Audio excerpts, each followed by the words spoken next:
Hey everyone, welcome to the Cornerstone Family Talk podcast, a conversation designed to help people grow deep and live tall. There's no better place for people to grow than in a family. So welcome to the family. You'll find out very quickly that this is a compilation podcast. One episode you may hear an interview. The next may be a story or a testimony, or we may be diving deep into theology or church leadership. So welcome to Family Talk. Let's get started.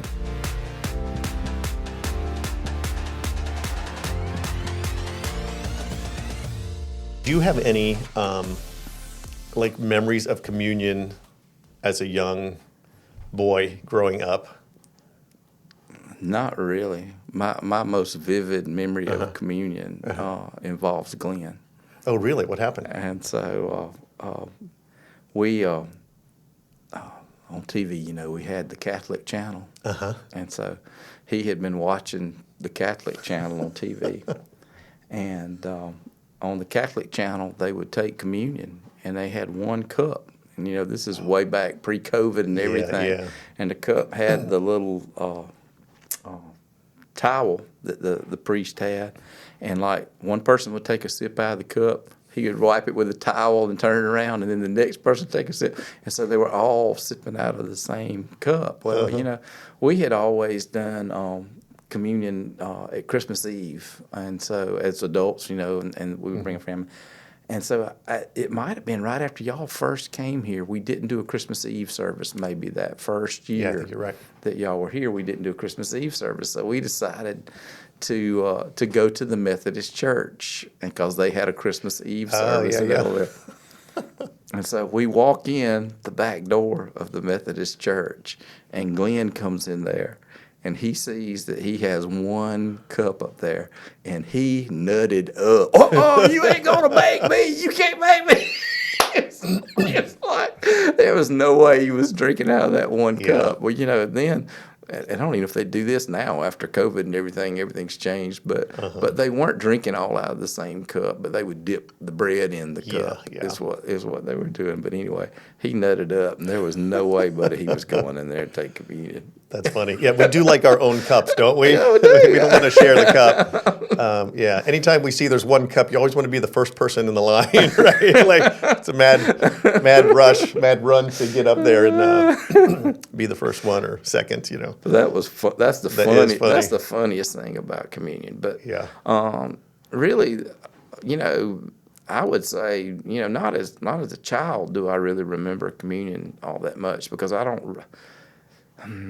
Everything was very formal, and it was very ceremonial and formal, and I don't remember it being all that meaningful to me as a child. But probably one of the best times of communion that I've had as an adult, and it was last year at Thanksgiving when we set tables up, in the sanctuary, and had the meal, and each table had their own juice and their own bread and everything, and kind of did it. We did it together, but had somebody at each table that was responsible for being sure everybody had it. Anyway, that was more intimate, special. I don't know how to say that, but. And that's why we did that. Was really good.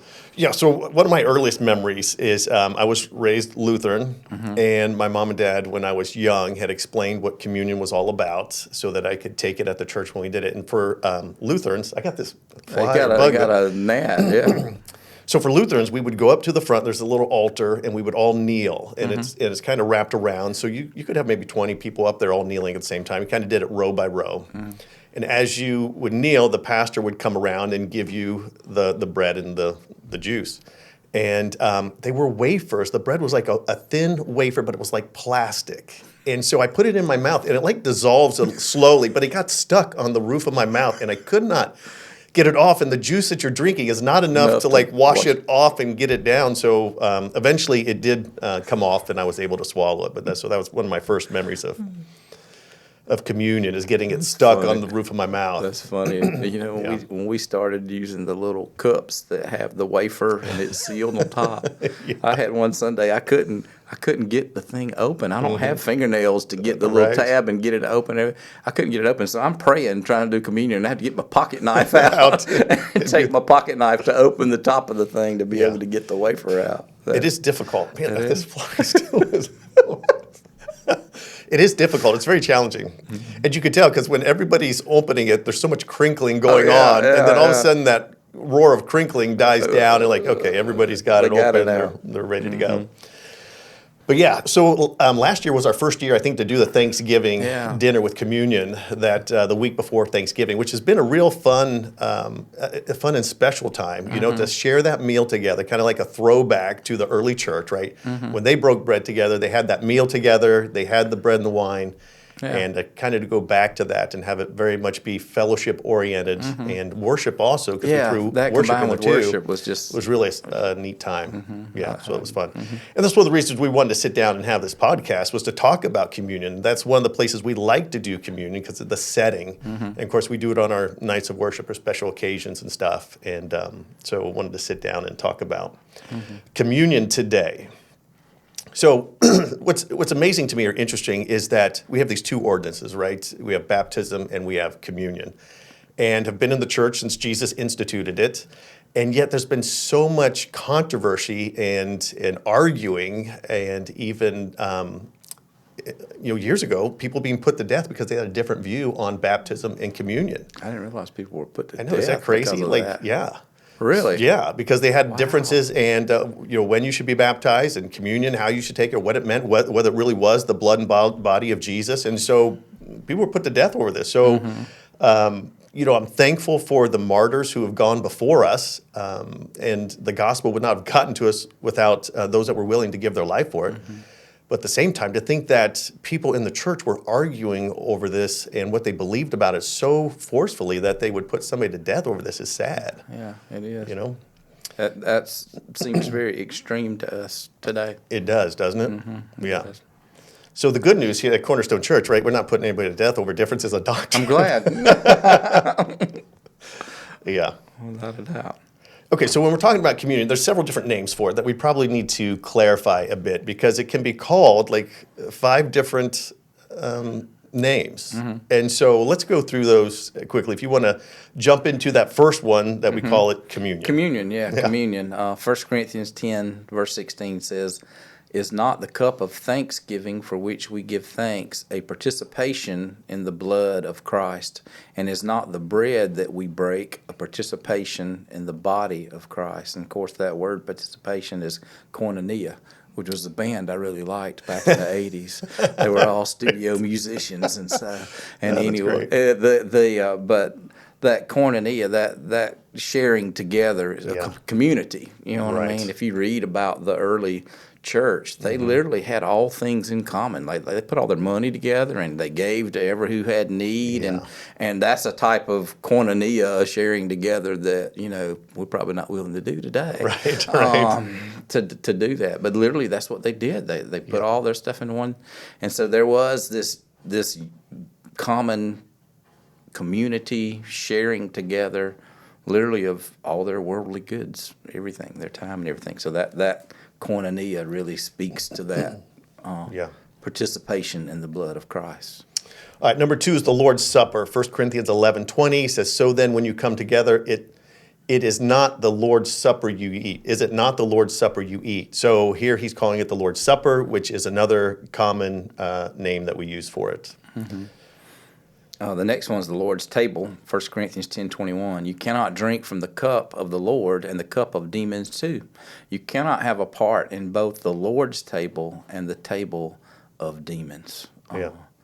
And so it's definitely the Lord's, and as it's holy, it's set apart. It can't have anything to do with that evil. That's the reason why when somebody came into the Holy of Holies and they wasn't right, boom, they were struck down. It can't have anything to do with that. So it is the Lord's table.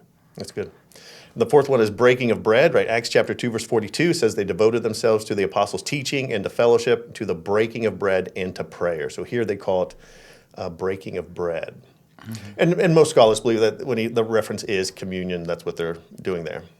All right, take us into the fifth one, Robbie, the Eucharist. This is probably the most unusual name for it, for us. Yeah, that is. And so 1 Corinthians 11:24 says, "And when he had given thanks, he broke it and said, 'This is my body, which is for you. Do this in remembrance of me.'"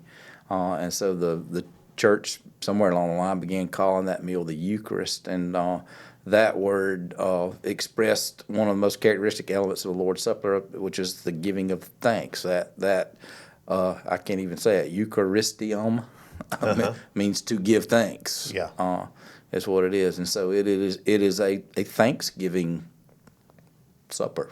right. I guess is what you would call that, a remembrance of that and being thankful. And of course, that's it says enter his courts with thanksgiving. The gates with praise and thanksgiving. So that there again is leading back to that communion and being in his presence. Which I think is kind of what all that is about, is remembering the links to what Jesus went through so we could have that fellowship, so we could have that communion with him, so we could enjoy his presence. That's right. All right, so what is the Lord's Supper? What is communion? So we have a simple definition here. It's an uncomplicated yet sacred act in which bread and wine, or juice, are taken in an atmosphere of thanksgiving by gathered worshipers in the remembrance of Jesus. So we do talk about this in our New Connections class. We talk about what baptism is. We talk about what communion is. And one of the first things we start out, it's a simple supper, is really what it is. But it's also sacred. It has so much special meaning to us as followers of Jesus. But we do believe that those things are symbolic. Isn't it the Catholics that believe that it actually becomes Jesus' body and Jesus' blood, Yeah. And so, we believe that is symbolic of Jesus' body and his blood. And we take that time to remember, what he's done for us. I mean, that is, if not for that, his death and resurrection, man, that's what this is all about. Right. And so. Right, yeah. So let's go through some of the earliest references that we have when it comes to communion, the sacred meal. So we're going to go to the book of Acts and kind of work our way through a couple verses here. Some interesting things to point out here. First, in Acts chapter 2, verse 42, it says that they devoted themselves to the apostles' teaching and to fellowship and to the breaking of bread and to prayer. So again here, this reference to the breaking of bread, they're having communion. And in verse 46 and 47, it says, every day they continued to meet together in the temple courts. And so it sounds like here, every day they broke bread in their homes and ate together with glad and sincere hearts, praising God and enjoying the favor of all the people. And the Lord added to their number daily those who were being saved. So it sounds here that maybe they were having communion every day as part of the very early church, the first days of the church. So very interesting that they possibly took communion every day. Every day, yeah. Well, churches do it at different times as well. I mean, I've been to churches that they do it every Sunday. Right. That's just part of their thing. So. Yeah. And some churches do it once a month. Yeah. Yeah, so very different. How about take us into Acts chapter 20, verse 7. It says, on the first day of the week, we came together to break bread. Paul spoke to the people, and because he intended to leave the next day, kept on talking until midnight. Then the Christians in Troas gathered on the first day of the week to break bread. So that would be Sunday for us to gather and to break bread. So there it looks like it's once a week. Once a week, yeah. Yeah. So. Very interesting. And it seems like a main part of what they were doing. It's like on the first day of the week, we came together to break bread. That was a central element of their gathering, of their worship experience together, taking communion. All right, Acts chapter 20, verse 11. Hold on, let me cough for a second, get that out. Okay, Acts chapter 20, verse 11 says, then he went upstairs again and broke bread and ate. After talking until daylight, he left. So, again, here it seems clear that communion was a central part of, what they did on the Lord's Day. It seems like maybe in the earliest days of the church, maybe it was daily. And then it became weekly, but nonetheless, it still was an important part of their worship. Mm-hmm.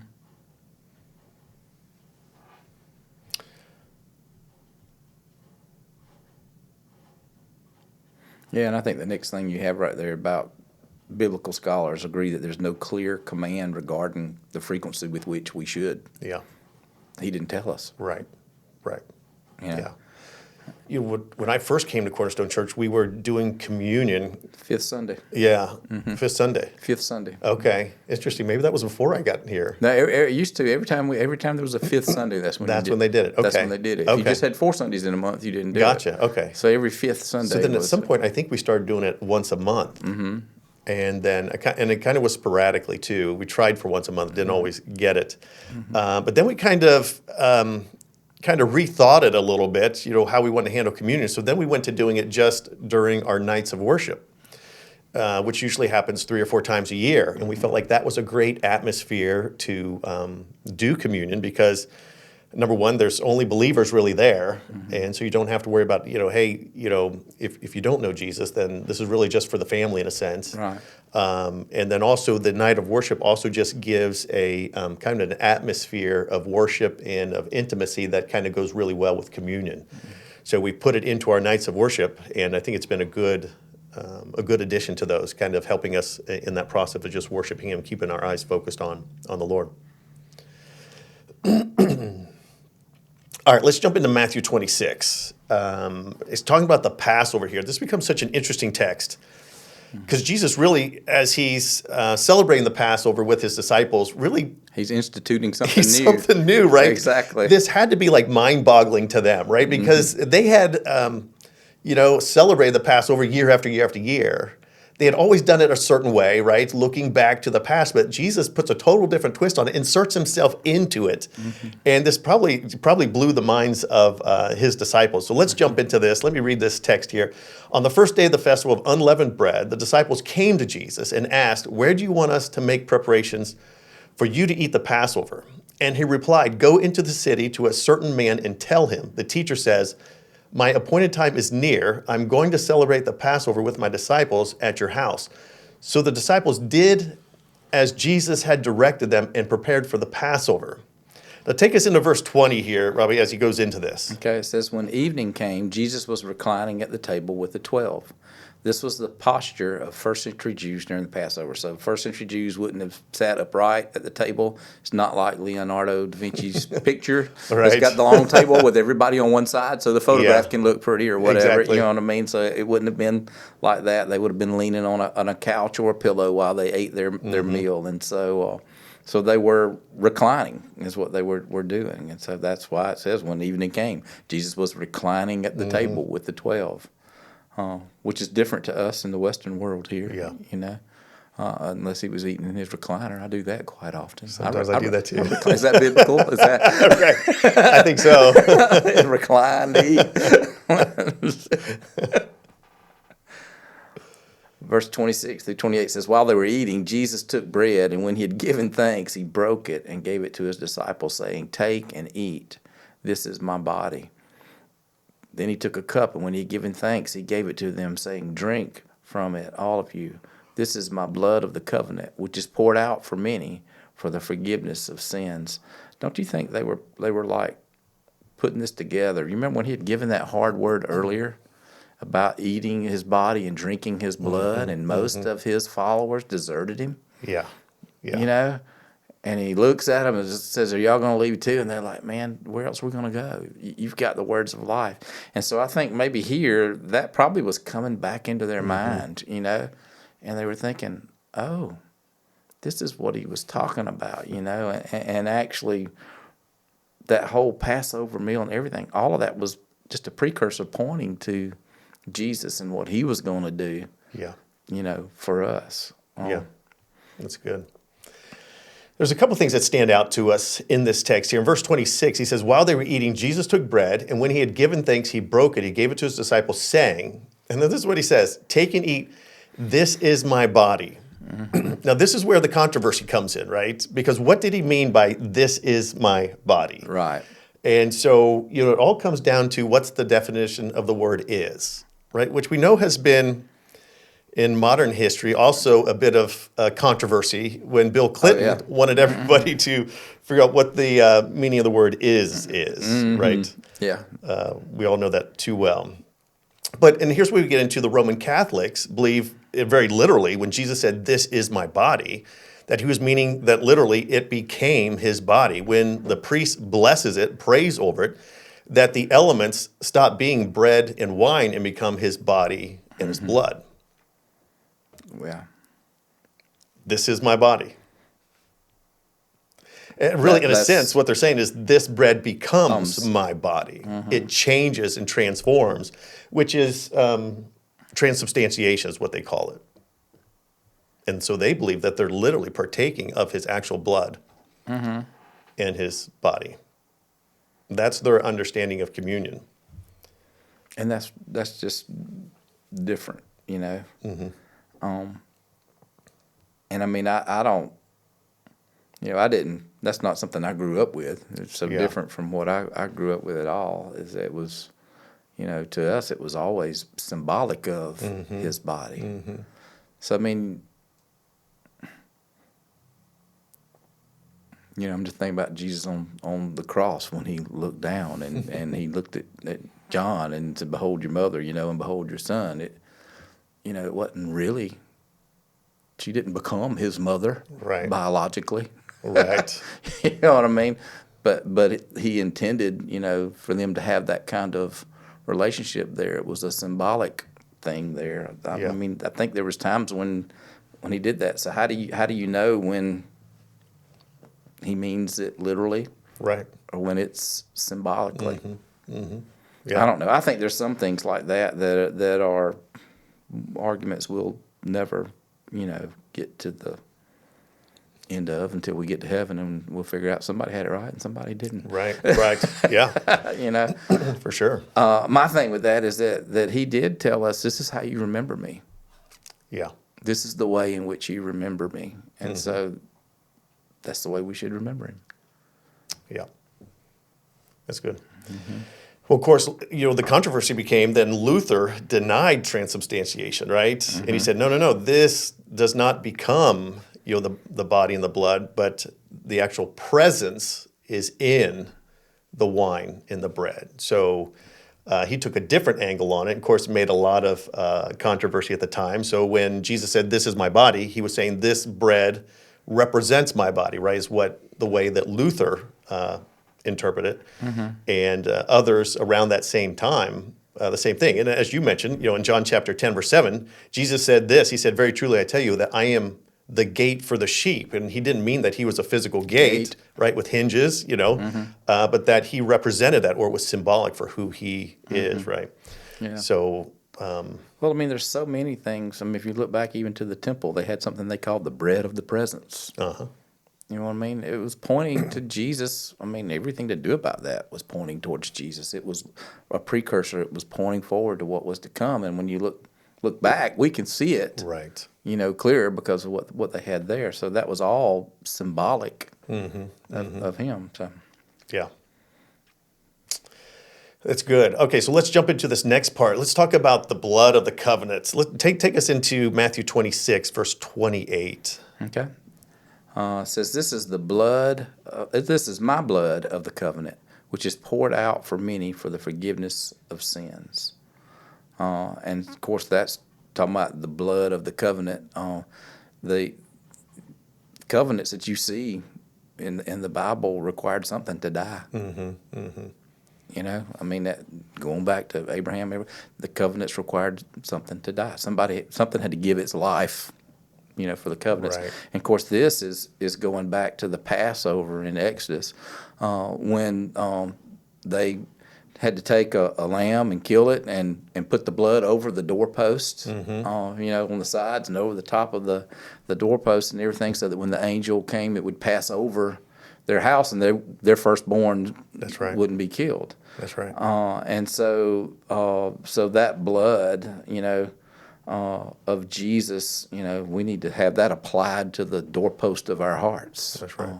You know, and so the death that we deserve gets passed over us because it was put onto him. That's right. And so That's the great exchange, you know. Yeah, you it know, is. I mean, it's really awesome. I mean, we take it so much for granted about that. I mean, anyway, but that's exactly what, was going on there when he talks about this is the blood of my covenant. And, he was hearkening back to what had happened at the Passover and what was going on with that. And then he's just putting it in different terms and instituting this totally new thing. And I'm sure that they probably thought about that long and hard, Right. about why isn't he telling the old story? Yeah. What is this new Well, story? what is this? This is this is my body and my blood that's poured out for you. Yeah, And when they were, of course, wait a minute, wasn't it the blood of the Lamb? that's right. Well, yeah, it is the blood of the Lamb, blood of the Lamb of God. And so he's about to turn it on its head. Yeah, he is, isn't he? Mm-hmm. Yeah. That's good. So yeah, that story is found in Exodus chapter 12. About talking about the Passover. So it's a great chapter, a great story to read about, and where it originally came from, and how Jesus then now transforms it. Let's go into do this in remembrance of me. You had already mentioned that. So read this 1 Corinthians chapter 11, verse 23 through 26. Let's talk about remembering him in the process of communion. Where you at? 1 Corinthians 11, 23 through 26. For I received from the Lord what I also passed on to you. The Lord Jesus, on the night he was betrayed, took bread. And when he had given thanks, he broke it and said, "This is my body, which is for you. Do this in remembrance of me." In the same way, after supper, he took the cup, saying, "This cup is the new covenant in my blood. Do this whenever you drink it in remembrance of me. For whenever you eat this bread and drink this cup, you proclaim the Lord's death until he comes." And so that's the way he told us to remember what he's done for us. We make such a big deal about Christmas. He never told us to remember his birthday. That's right. This is how he told us we should remember him. And so I think it's part of that thing. As I try to always encourage people to take time and don't just take this thing for granted. Don't take it lightly, but really think about this was Jesus' blood that was poured out for me. Right. His body was beaten and broken for me. Those hands were pierced and feet, and he didn't deserve it. I do. We should remember what he's done for us. And I think sometimes as Christians, we can almost get inoculated to just the awesomeness of what God's done, of what Jesus did for us, to be obedient even to death on a cross. Yeah. For us. Have you heard the song "I Plead the Blood" by Cody Carnes? I don't think I have. So I don't know if he wrote it. I just came across it a couple of days ago. And it's like he's put together, like, "I Plead the Blood" with what's the old song? "Nothing But the Blood." Nothing But the Blood. So he put those two together. Okay. And I don't know if he wrote the first part and then kind of meshed it together, but he talks about, pleading the blood over our families or just what the blood means. It's a really good song. And so I'm thinking that this would be a great song to incorporate into our, as part of that Thanksgiving night, just to really kind of bring it home to us that, what it means. And so, I hadn't heard that and I have to look it up. Yeah. So it's good. All right, and then we got Psalm 103, verse 2 says, "Praise the Lord, my soul, and forget not all his benefits," right? So it's a time when we remember him, remember what he's done for us, remember his death on the cross, that he was resurrected, all the benefits that come from that. And that's just a good practice to have in our lives, to remember his benefits, remember all that he's done for us. I think we probably don't do that enough, and so it's a good time to reflect on that and rejoice in that. All right, let's go into take and eat. So in Matthew 26, verses 26 through 27, he says, "While they were eating, Jesus took bread, and when he had given thanks, he broke it and gave it to his disciples, saying, 'Take and eat. This is my body.' Then he took a cup, and when he had given thanks, he gave it to them, saying, 'Drink from it, all of you.'" So we have this idea that we have to take and drink, right? We have to take and eat. He's done it for us. He's already paid the price, right? He already came, he lived, he died, and was resurrected. But if we never take it up and eat, if we never receive from him, then we're not going to get the benefit of what he wants us to get out of this time of communion. Yeah. There's several things lately. It's just been a theme that God's been speaking. We've been in that Philippians series on Sunday in church, and there's a part in there. I had it this week, that verse where it talks about cleanse yourself. Yeah. And so we don't begin to think we can do that apart from the Holy Spirit's empowerment. Right. But there are things that we need to do. Yeah. That's our part. Yeah. That we have to do, and here it's talking about taking and eat. That there's part that we need to do that is our part of that, and then he gives us the power to do those things where we're weak. He is strong. That's right. That's right. Take and eat, drink from it. So yeah, so important to do our part. And going into 1 Corinthians chapter 10, verses 16 and 17, he says, Paul writing here, is not the cup of thanksgiving for which we give thanks a participation. Notice he says a participation in the blood of Christ. And is not the blood that we break a participation in the body of Christ. So again, this word participation, because there is one loaf, we who are many are one, for we all share the one loaf. So this idea of participation, when we participate in communion, we are participating in the blood of Jesus. We are participating in his body, right? As you said earlier, that word's koinonia, that fellowship, right? That we have together. So this is a big deal. We're participating in his blood somehow, some way. I don't know exactly how, but we're participating in that, and we're participating in his body. And I know John Wesley would write that sometimes when people were taking communion, they would receive healing in their body because they are participating in his body and in his blood. And there's power in that. Well, the flip side of that too, people that were taken unworthy were sick. That's because right. they had drank judgment on themselves. Right. Yeah. We don't want people doing that. No, that's why you take it seriously, That's right? why you take it seriously. Yeah. And that does bring a certain, let's say, solemnness kind of to I feel like we've maybe, in our culture, gone maybe too far solemn. I feel like in the early church, it was probably more of a joyful meal together. In Corinthians, they called it a love feast, so it was a meal they came together. That's why I think the Thanksgiving dinner is so special. Right. We're really throwing back to the way they did it in the early church. They came and had a meal together, and it was very joyous and it's celebratory. And they had this relationship with each other and with God, all because of Jesus, and so it was a celebration. There is a seriousness to it, but there's also a lot of joy. And I think sometimes in our churches, we've gone maybe too solemn, and we're not also experiencing the joy that we have because of what he's done. But there's both sides to it, isn't there? Well, in the end of it, it's we should be thankful. You know what I mean? Yeah. I mean, it's good news. It is the good news, Right. that we're celebrating there, that we're remembering there. And there is I'm sad that Jesus had to do that because of my sins. Yeah. I mean, to me, I mean, people need to realize that's something else that God has been speaking to me lately is people need to be sorry for their sin because look at what it cost, But then by the same token, there should be rejoicing that because of Jesus, he's paid that price and we don't have to. And so that should be rejoicing. That should be celebratory. That's the good news. Yeah, that's good. All right, then we get down to the final end of this. We think about who were the recipients of the Lord's Supper that night as they are together, on this first, on this last Passover, first Passover, however we want to say that. You have Judas that's in there. And think about that. He even washed his feet before. Yeah. The guy who's getting ready to betray him. And he knew. He knew what he was going to do. Yeah.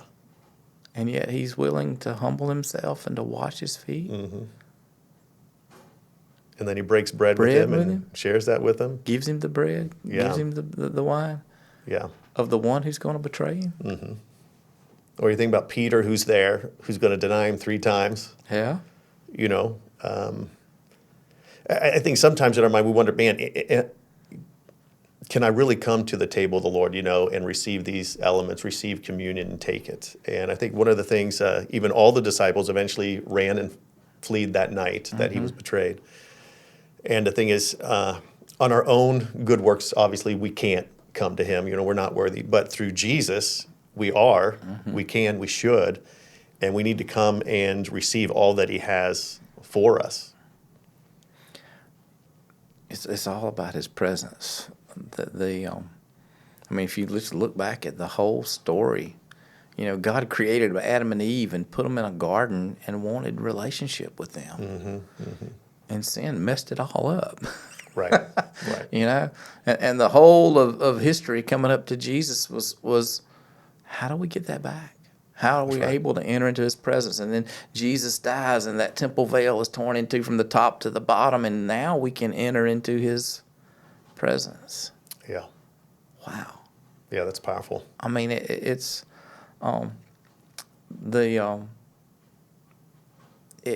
amazing that the creator of the universe desires relationship with us.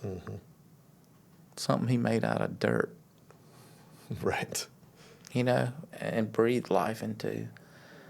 And that was so valuable to him that he gave his son for that. That's how much he wants us to be able to enter into his presence. And so when I think about the bread and I think about the blood and that participation and being present there in him, it's a big deal. Yeah.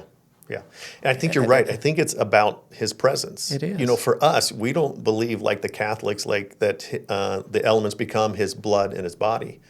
But we do believe it's a symbol, and we do believe that he's with us in a very special way as we receive the elements. You know what I mean? So his presence is there.